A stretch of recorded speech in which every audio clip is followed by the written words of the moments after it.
पहला प्रश्न है, विवाह करने का अधिकार किसे है? उत्तर है, धार्मिक विद्वान, यानी क्रम से 4 अथवा 3 अथवा 2 अथवा कम से कम 1 वेद सांगोपांग पढ़ चुका है, जो ऐसा धार्मिक विद्वान जो सदाचारी है, ब्रह्मचारी है, उस व्यक्ति को विवाह करने का अधिकार है। दूसरा प्रश्न, विवाह करने का मुख्य आधार क्या है? उत्तर दिया, विवाह करने का मुख्य आधार है अनुकूल गुण कर्म स्वभाव का मेल होना। तीसरा प्रश्न, जन्म कुंडली के आधार पर विवाह करना क्या उचित नहीं है? उत्तर दिया, जन्म कुंडली देखकर विवाह करना उचित नहीं है, क्योंकि वधू वर के भविष्य और परस्पर मेल का जन्म कुंडली से कोई संबंध नहीं है। चतुर्थ प्रश्न है, वर्ण व्यवस्था किसे कहते हैं? उत्तर है, वर्ण व्यवस्था एक सामाजिक व्यवस्था है जिसमें गुण कर्म स्वभाव एवं योग्यता के आधार पर समाज को 4 भागों में बांटा जाता है। अगला 5वां प्रश्न है, वर्ण कितने हैं, उनके नाम बताइए। सरल सा उत्तर है, वर्ण 4 होते हैं, उनके नाम है ब्राह्मण, क्षत्रिय, वैश्य और शूद्र। छठा प्रश्न है, द्विज किसे और क्यों कहते हैं? उत्तर दिया, चारों वर्णों में से प्रथम 3 वर्णस्थ व्यक्ति को द्विज कहते हैं। द्विज शब्द का शाब्दिक अर्थ है जिसका दूसरी बार जन्म हुआ हो। माता गर्भ से संसार में आना प्रथम जन्म है, तो आचार्य के ज्ञान रूपी गर्भ से विद्या स्नातक होना दूसरा जन्म है। 7वां प्रश्न है, मानव समाज के कितने प्रकार के शत्रु होते हैं तथा उन्हें दूर करने का दायित्व किसका है? उत्तर, मानव समाज के 3 मुख्य प्रकार के शत्रु हैं। पहला है अज्ञान, दूसरा अन्याय, तीसरा अभाव। इन्हें दूर करने का दायित्व द्विजों अर्थात क्रमशः ब्राह्मण, क्षत्रिय एवं वैश्यों का है। प्रश्न 8वां, क्या वर्ण व्यवस्था जन्म से नहीं मानी जाती?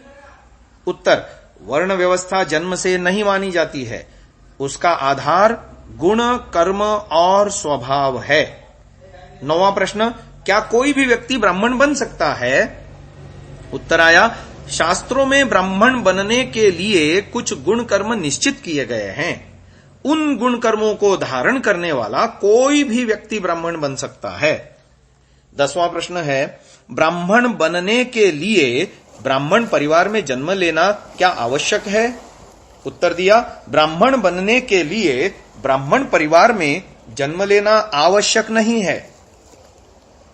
फिर 11वां प्रश्न आया, किन कर्मों को करने से व्यक्ति ब्राह्मण बन सकता है? उत्तर है, ब्राह्मण बनने के लिए इन प्रकार के कर्मों को करना आवश्यक है, जैसे पहला है पढ़ना पढ़ाना, दूसरा यज्ञ करना कराना, तीसरा धर्म का आचरण करना और चौथा वेदों को मानना।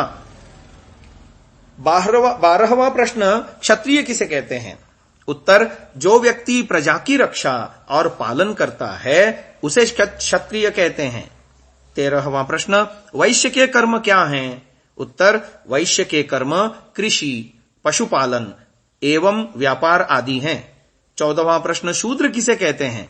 उत्तर आया, जो व्यक्ति पढ़ाने पर भी नहीं पढ़ सकता उसे शूद्र कहते हैं। 15वां प्रश्न, शूद्र का मुख्य कार्य क्या है? उत्तर, शूद्र का मुख्य कार्य सेवा करना है। 16वां प्रश्न, क्या शूद्र की संतानें द्विज अर्थात ब्राह्मण, क्षत्रिय, वैश्य आदि बन सकती हैं? उत्तर दिया, शूद्र की संतानें द्विज अर्थात ब्राह्मण, क्षत्रिय, वैश्य बन सकती हैं। 17वां प्रश्न, विवाह कितने प्रकार के होते हैं? उत्तर, विवाह 8 प्रकार के होते हैं। 18वां प्रश्न, सबसे उत्तम विवाह कौन सा है? उत्तर, सबसे उत्तम विवाह ब्राह्म विवाह है। 19वां प्रश्न, ब्राह्म विवाह किसे कहते हैं? उत्तर, पूर्ण विद्वान, धार्मिक, सुशील वर वधू का परस्पर प्रसन्नता के साथ विवाह होना ब्राह्म विवाह कहता है। 20वां प्रश्न, वाणी की 4 विशेषताएं बताएं। उत्तर, वाणी की 4 विशेषताएं हैं, वाणी सुमधुर हो, दूसरा सदैव सत्य बोलना, तीसरा हितकारी बोलना, चौथा प्रिय बोलना। 21वां प्रश्न है, निंदा किसे कहते हैं? उत्तर दिया, अच्छे को बुरा कहना और बुरे को अच्छा कहना निंदा कहलाती है। 22वां प्रश्न, श्राद्ध क्या होता है? उत्तर दिया, जीवित माता पिता, विद्वान वृद्ध जनों की श्रद्धा से सेवा करने को श्राद्ध कहते हैं। 23वां प्रश्न है, तर्पण का क्या अर्थ है? उत्तर, जीवित माता पिता विद्वान आदि को अपने सेवा एवं व्यवहार आदि से प्रसन्न रखना तर्पण है। 24वां प्रश्न, क्या मृत पितरों का श्राद्ध व तर्पण नहीं हो सकता? उत्तर, मृत पितरों का श्राद्ध व तर्पण संभव नहीं है। ऐसा करना वेद आदि शास्त्रों से विरुद्ध है। 25वां प्रश्न, पंचमहायज्ञ कौन से हैं? उत्तर, पहला है ब्रह्म यज्ञ, दूसरा देव यज्ञ, तीसरा पितृयज्ञ, चौथा बलिवैश्व देव यज्ञ और पांचवा अतिथि यज्ञ।